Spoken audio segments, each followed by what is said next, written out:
হরে কৃষ্ণ ভক্তবৃন্দগণ, বৈশাখ মাসের শুক্লপক্ষের একাদশী ব্রতের নাম কি, কবে পালিত হবে এই একাদশী ব্রত এবং বৈশাখ শুক্লপক্ষের এই একাদশী ব্রতের মহিমা কি, এই ব্রত পালন করলে কি ফল লাভ হবে, কেন পালন করবেন এই একাদশী ব্রত, সেই সকল বিষয়গুলি আজকের ভিডিওতে আমরা আলোচনা করব। তো অবশ্যই ভিডিওটি আপনারা সম্পূর্ণ শেষ অবধি দেখতে থাকুন। তো আমরা সকল ভক্তবৃন্দরাই এটি জানি যে প্রতি মাসে দুইটি করে একাদশী ব্রত পালিত হয়, একটি কৃষ্ণপক্ষের একাদশী আর একটি শুক্লপক্ষের একাদশী। তো বন্ধুরা, এটি চলছে বৈশাখ মাসের শুক্লপক্ষ এবং বৈশাখের কৃষ্ণপক্ষের একাদশী ব্রত ইতিমধ্যেই আমরা পালন করেছি। তবে এবার বৈশাখ শুক্লপক্ষের কোন একাদশী ব্রত পালিত হবে এবং এই একাদশী ব্রতের নাম কি, এখন সেটি আমরা জেনে নেব। তো বন্ধুরা, বৈশাখ মাসের শুক্লপক্ষের একাদশী ব্রত হলো মোহিনী একাদশী।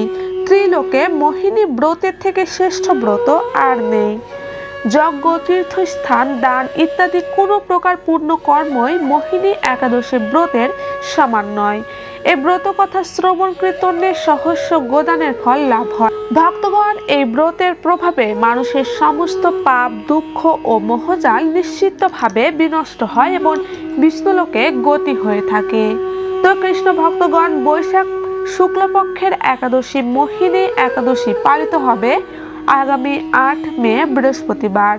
2025 সালের মোহিনী একাদশী ব্রত 8 মে বৃহস্পতিবার সারা বিশ্ব জুড়ে পালিত হবে। তো যে সকল ভক্তবৃন্দরা আপনারা এই একাদশী ব্রতটি পালন করবেন, এছাড়াও যে সকল নতুন ভক্তবৃন্দরা আপনারা এই বৈশাখ মাসের যে এই পূর্ণময় মোহিনী একাদশী ব্রতটি আপনারা পালন করতে চাইছেন, তারা অবশ্যই জেনে নেবেন বিশেষ এই নিয়ম বিধিগুলি একাদশী ব্রত পালনের ক্ষেত্রে। কারণ একাদশী ব্রত পালনের ক্ষেত্রে অবশ্যই ভক্তবৃন্দ আপনাদের বিশেষ এই নিয়মগুলি অবশ্যই কিন্তু মানতে হবে। তো প্রথমে যেটি আপনাদের সকলকে একাদশী ব্রত পালনের ক্ষেত্রে মানতে হবে সেটি হলো, যারা আমিষ আহার করেন তারা অবশ্যই একাদশী ব্রতের আগের দিন অর্থাৎ দশমী, একাদশী এবং দ্বাদশী এই 3 দিন সমস্ত আমিষ খাবার ত্যাগ করে শুদ্ধ নিরামিষ খাবার আহার করবেন এবং দশমীতে অর্থাৎ একাদশীর আগের দিন ভগবান শ্রীকৃষ্ণের চরণে ফুল নিবেদন করে একাদশীর জন্য সংকল্প করবেন এবং ভগবানের কাছে প্রার্থনা নিবেদন করবেন, হে ভগবান, আমাকে কৃপা করুন যাতে আগামীকাল একাদশী যেন নিষ্ঠার সাথে আমি পালন করতে পারি। এইভাবে ভগবানের কাছে প্রার্থনা নিবেদন করবেন। আর অবশ্যই ভক্তবৃন্দ, দশমীতে রাত্রি 12টার মধ্যে অর্থাৎ একাদশীর আগের দিন রাত্রি 12টার মধ্যেই আপনারা খাবার গ্রহণ কাজ সুসম্পন্ন করে নেবেন, সাথে দন্ত মাজন করে ঘুমাতে যাবেন। পরদিন অর্থাৎ একাদশী তিথিতে সম্পূর্ণ দিন পালিত হবে এই মোহিনী একাদশী ব্রত। 8 মে বৃহস্পতিবার একাদশী। ভক্তবৃন্দগণ, মনে রাখবেন একাদশী দিন ভোরে অর্থাৎ ব্রহ্ম মুহূর্তে শয্যা ত্যাগ করে স্নান সেরে শুচি শুদ্ধ হয়ে শ্রীহরির মঙ্গল আরতি করবেন ও পূজা করবেন। এরপর শ্রীহরির পাদপদ্মে প্রার্থনা করবেন, হে শ্রীকৃষ্ণ, আজ যেন এই মঙ্গলময়ী পবিত্র একাদশী ব্রত মোহিনী একাদশী সুন্দরভাবে আমি পালন করতে পারি, আপনি আমাকে কৃপা করুন। এই প্রার্থনা করে ভগবানের সম্মুখে সংকল্প মন্ত্র পাঠ করে মোহিনী ব্রতে সংকল্প নেবেন। এক্ষেত্রে বৃহস্পতিবার ভোরে সংকল্প মন্ত্রটি পাঠ করতে হবে। সংকল্প মন্ত্রটি হলো, একাদশম নিরাহার স্থিতা অহম অপরাহণি ভক্ষামি পুণ্ডরীকাক্ষ শরণমে ভবাচ্যুত। এই বিশেষ মন্ত্র পাঠ করে একাদশী ব্রতের সংকল্প নেবেন এবং বৃহস্পতিবার সম্পূর্ণ দিন ভক্তির সাথে পালন করবেন মোহিনী একাদশী ব্রত। ভক্তগণ, একাদশীর দিন কোনো প্রকার ভাত, ডাল, মাছ, মাংস কিছুই গ্রহণ করা যাবে না। এই দিন সকল ভক্তবৃন্দকে ভক্তির সাথে পালন করতে হবে একাদশী ব্রতটি। কৃষ্ণ ভক্তবৃন্দগণ, এই মোহিনী একাদশী ব্রতটি অনেক ভক্তবৃন্দরাই নির্জলাভাবে ব্রত পালন করেন, আবার অনেকেই নির্জলাভাবে ব্রত থাকতে পারেন না। সেক্ষেত্রে তারা জল, শরবত, ফলমূল, দুধ, সাবুদানার পায়েস, খিচুড়ি, বাদাম ভুনা, বাদাম ভাজা, মিষ্টি, আলু সেদ্ধ, আলু ভাজা, আলু পেঁপের তরকারি ইত্যাদি খাবারগুলি আপনারা একাদশীর দিন গ্রহণ করে একাদশী ব্রতটি আপনারা পালন করতে পারেন। এবং বৃহস্পতিবার আপনারা সকলেই ভক্তিময় কাজগুলি বেশি বেশি করবেন। গীতা পাঠ করা, অন্যান্য ভক্তদের শ্রীমুখ হতে গীতা পাঠ শ্রবণ করা, তুলসী গাছে জল দেওয়া, তুলসী গাছের সেবা ও পূজায় অংশ নেওয়া, অন্য ভক্তদের সঙ্গে ভালো আচরণ করা, তাদের ভক্তির সঙ্গে কিছু দান করা। এই দিন যতটা সম্ভব নিজেকে সংযত রাখবেন, কারোর সাথে ঝগড়া ঝামেলা করবেন না, মুখ দিয়ে কটু কথা বলা, অন্যকে নিয়ে সমালোচনা করা, এই দিন সম্পূর্ণভাবে নিজেকে বিরত রাখবেন এইসব কাজগুলি থেকে। ভক্তগণ, এইভাবে আপনারা খুব সহজে সুষ্ঠু সুন্দরভাবে মোহিনী একাদশী ব্রতটি সুন্দরভাবে আপনারা পালন করতে পারেন।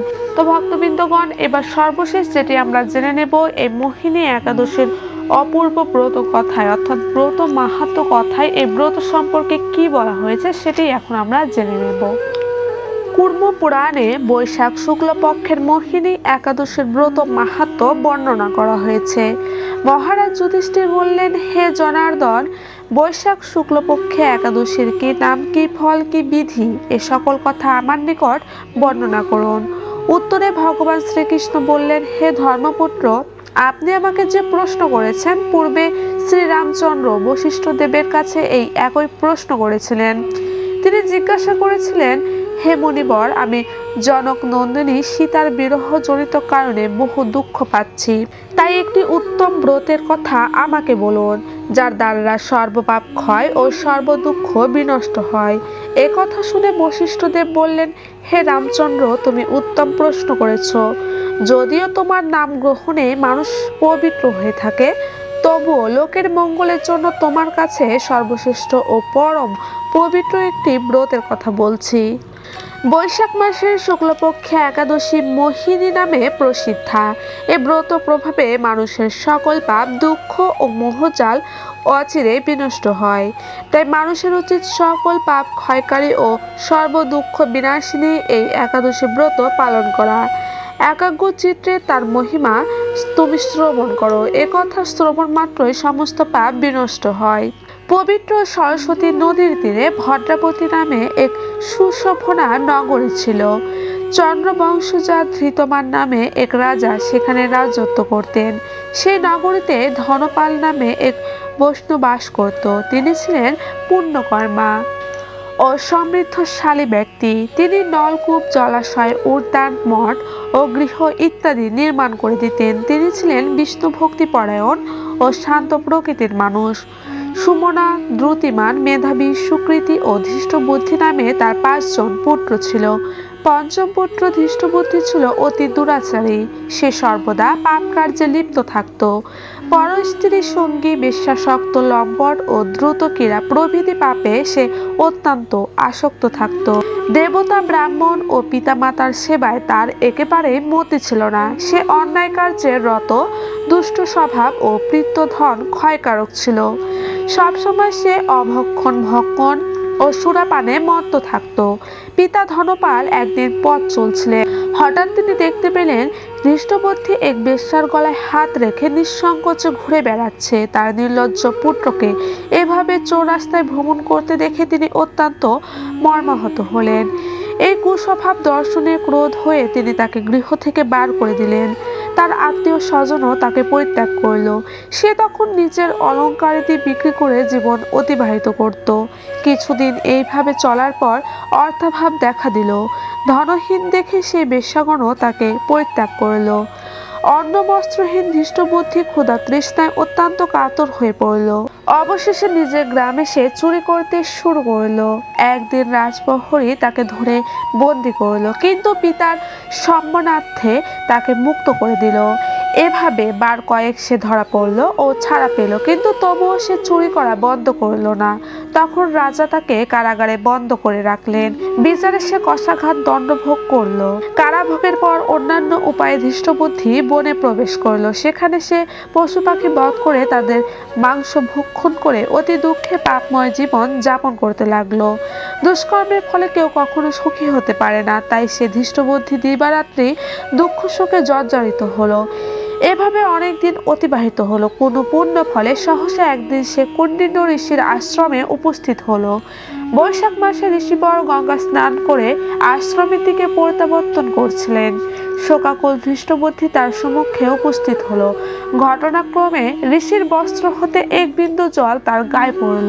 সেই জল স্পর্শে তার সমস্ত পাপ দূর হলো। হঠাৎ তার শুভবুদ্ধির উদয় হলো।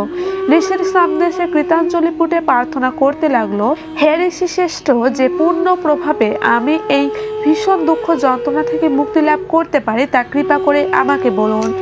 ঋষিবার বললেন, বৈশাখ মাসের শুক্লপক্ষে মোহিনী নামে যে প্রসিদ্ধ একাদশী আছে তুমি সেই ব্রত পালন করো। এই ব্রতের ফলে মানুষের বহু জন্মার্জিত পর্বত পরিমাণ পাপ রাশিও ক্ষয় হয়ে থাকে। মহামুনি বশিষ্ঠ বললেন, কণ্ডন্য ঋষির উপদেশ শ্রবণ করে প্রসন্ন চিত্রে ধৃষ্টবুদ্ধি সে ব্রত পালন করলো। হে মহারাজ রামচন্দ্র, এই ব্রত পালনে সে নিষ্পাপ হলো, দিব্যদেহ লাভ করল। অবশেষে গুরুরে আরোহণ করে সকল প্রকার উপদ্রবহীন বৈকুণ্ঠ ধামে গমন করল। হে রাজন, ত্রিলোকে মোহিনী ব্রত থেকে আর শ্রেষ্ঠ ব্রত নেই। যজ্ঞ, তীর্থস্থান, দান ইত্যাদি কোনো পুণ্যকর্মই এই ব্রতের সমান নয়। এই ব্রত কথা শ্রবণ কীর্তনে সহস্র গোদানের ফল লাভ হয়। হরে কৃষ্ণ কৃষ্ণ কৃষ্ণ হরে হরে, হরে রাম রাম রাম হরে হরে।